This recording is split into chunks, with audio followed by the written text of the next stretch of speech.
Welcome back to Sanhita vlogs. This is Sanhita Reddy. మీకు గుర్తుందా, చిన్న ఉన్నప్పుడు ఎవ్రీ సండే స్పెషల్ అని డెఫినెట్గా నాన్ వెజిటేరియన్ వండుకుంటున్నాను. అట్లా అని చెప్పి వీక్ డేస్లో నాన్ వెజ్ వండము అని కాదు, ఎప్పుడు తినాలనిపిస్తే అప్పుడు తెచ్చుకొని తినేస్తుండేం. ఇది స్టోరీ ప్రతి ఇంట్లో జరిగేదే అనుకోండి. కానీ పాస్ట్ ఫ్యూ ఇయర్స్ ఏమైపోయింది అంటే, మాకు నాన్ వెజ్ అంటే అంత ఇష్టం లేకుండా పోయింది. మా ఫుల్ ఫ్యామిలీ మెంబర్స్కి మేము నాన్ వెజ్ చాలా తక్కువ తినడం స్టార్ట్ చేసినాం. ఈరోజు అనుకోకుండా సండే అయ్యి నాన్ వెజ్ వండుకుంటున్నందుకు ఆ మెమరీ గుర్తొచ్చిందనమాట. అందుకే మీతో షేర్ చేసుకున్నా. రెసిపీ విషయానికి వచ్చేస్తే, ఇది మెంతం కూర చికెన్. నాకు చిన్నగా ఉన్నప్పుడు నా ఫేవరెట్ ఉంటుండే, అందుకే మమ్మీని మళ్ళీ అదే చేయమని చెప్పిన.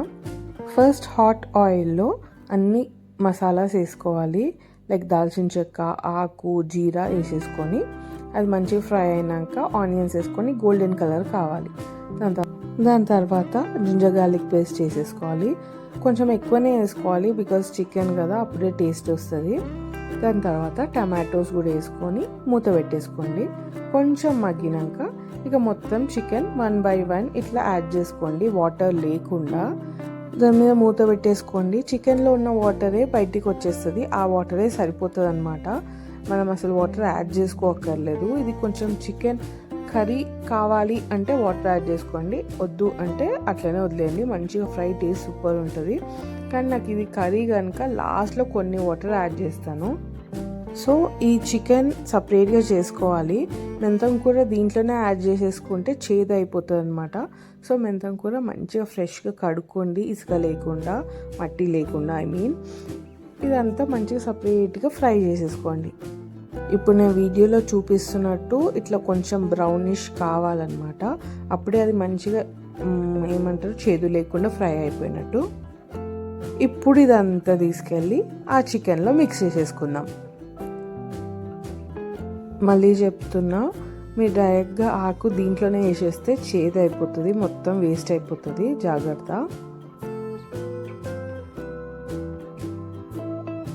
ఇప్పుడు స్పైసీ కావాలంటే ఎక్కువ మిర్చి వేసుకోండి, లేదంటే నలా కొంచెమే వేసుకోండి.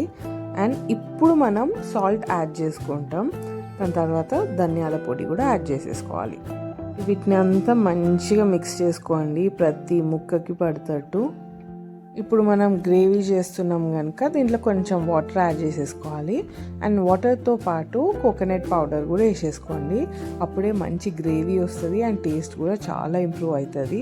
మామూలుగా ఫ్రై అయితే ఈ వాటర్ యాడ్ చేయకుండా కూడా కొబ్బరి వేసుకొని తినచ్చు. నాకు బేసికల్గా కొబ్బరి అంటే చాలా ఇష్టం, అందుకే ఆల్మోస్ట్ అన్ని కర్రీస్లో వేస్తా. సో మీకు నచ్చకపోతే అవాయిడ్ చేయండి, కానీ ఇట్లా వేసుకుంటేనే చాలా టేస్టీగా ఉంటుంది. అంతే, ఇదంతా ఒక 5 minutes లో కుకింగ్ చేయండి. చాలా తక్కువ పెట్టుకొని ఫైర్ ఒక 5 minutes కుక్ కానివ్వండి. అండ్ దింపే ముందు కొంచెం లెమన్ యాడ్ చేసుకోండి. ఏమైనా చేదు అట్లా మెంతం కూర వల్ల వస్తే ఇదంతా పోతుంది. అండ్ కొత్తిమీర అయితే మ్యాండేటరీ వేసేసుకొని ఇక మంచిగా పులావ్లో లేకుంటే వైట్ రైస్లో పెట్టుకొని తినండి. అందుకని ముఖ్యంగా నన్ను సబ్స్క్రైబ్ చేయడం మర్చిపోకండి.